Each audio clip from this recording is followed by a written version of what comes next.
লোকসভার বিরুদ্ধে সময়ের দরখাস্ত নামঞ্জুর করে ডাব্লিউএ ওয়ারেন্ট অফ অ্যারেস্ট আদেশ প্রদান করেছেন।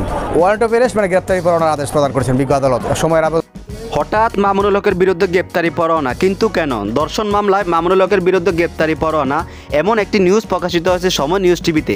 চলুন আমি আজকে আপনাদেরকে সম্পূর্ণ নিউজটি পড়ে শোনাচ্ছি।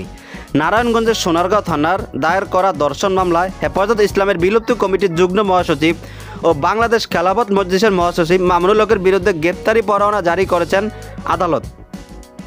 মঙ্গলবার 25 জুন দুপুরে নারায়ণগঞ্জ নারী ও শিশু নির্যাতন দমন ট্রাইব্যুনালের বিচারক নাজমুল হক শ্যামলের আদালতে ওই গ্রেপ্তারি পরোয়ানা জারি করেন। এর সত্যতা নিশ্চিত করেছেন নারায়ণগঞ্জ কোর্ট পুলিশের পরিদর্শক মোহাম্মদ আব্দুর রশিদ। তিনি বলেন, আজ সাক্ষীতে জেরার দিন ধার্য ছিল, সাক্ষীরা এসে উপস্থিত হয়েছিলেন, কিন্তু মামুনুল হক অনুপস্থিত থাকায় আদালত তার বিরুদ্ধে গ্রেপ্তারি পরোয়ানা জারি করেছেন। আসামি পক্ষের আইনজীবী অ্যাডভোকেট এ.কে.এম. ওমর ফারুক নয়ন বলেন, সোনারগাঁও থানা দায়ের করা দর্শন মামলায় মামুনুল হক জামিনে ছিলেন।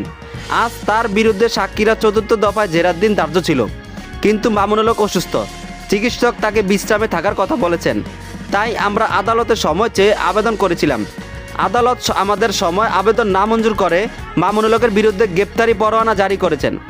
আদালতের public prosecutor advocate Rakibuddin Ahmed বলেন, আসামিপক্ষ ইচ্ছা করে মামলাটির বিচার কার্যক্রম বিলম্বিত করার চেষ্টা করেছে। রায় তাদের বিপক্ষে যাবে, এজন্য তারা দেরি করছে। আজ সাক্ষীরা আদালতে উপস্থিত হয়েছিলেন, কিন্তু আসামি আসেননি, তাই আদালতে মামুনুল হকের বিরুদ্ধে গ্রেপ্তারি পরোয়ানা জারি করেছেন। এর আগে গত 4 এপ্রিল নারায়ণগঞ্জ নারী ও শিশু নির্যাতন দমন ট্রাইব্যুনাল আদালতের বিচারক নাজমুল হক শ্যামলের আদালতে সোনারগাঁও থানা দায়ের করা দর্শন মামলায় জামিন মঞ্জুর করেন। সেই সঙ্গে এই মামলাটি সাক্ষীদের জেরা চলমান ছিল। তারই অংশ হিসাবে মামলায় তদারকি কর্মকর্তা ইন্সপেক্টর এস.এম. শফিকুল ইসলামকে চতুর্থ দফায় জেরার দিন ধার্য করা হয়েছিল। 2021 সালের 3 এপ্রিল নারায়ণগঞ্জ সোনারগাঁও উপজেলায় রয়্যাল রিসোর্টে জান্নাত আরা জন্না নামে এক নারীর সঙ্গে অবস্থান করেছিলেন হেফাজত ইসলামের তৎকালীন যুগ্ম মহাসচিব মামুনুল হক।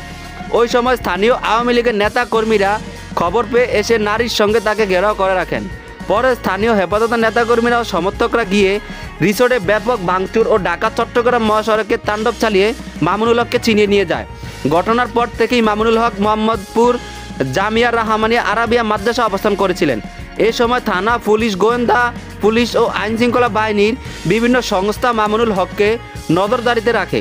তো আশা করছি আপনারা সম্পূর্ণ ভিডিওটা মনোযোগ সহকারে দেখেছেন, কেন মামুনুল হকের বিরুদ্ধে গ্রেপ্তারি পরোয়ানা জারি করেছেন। আজ এ পর্যন্ত দেখা হচ্ছে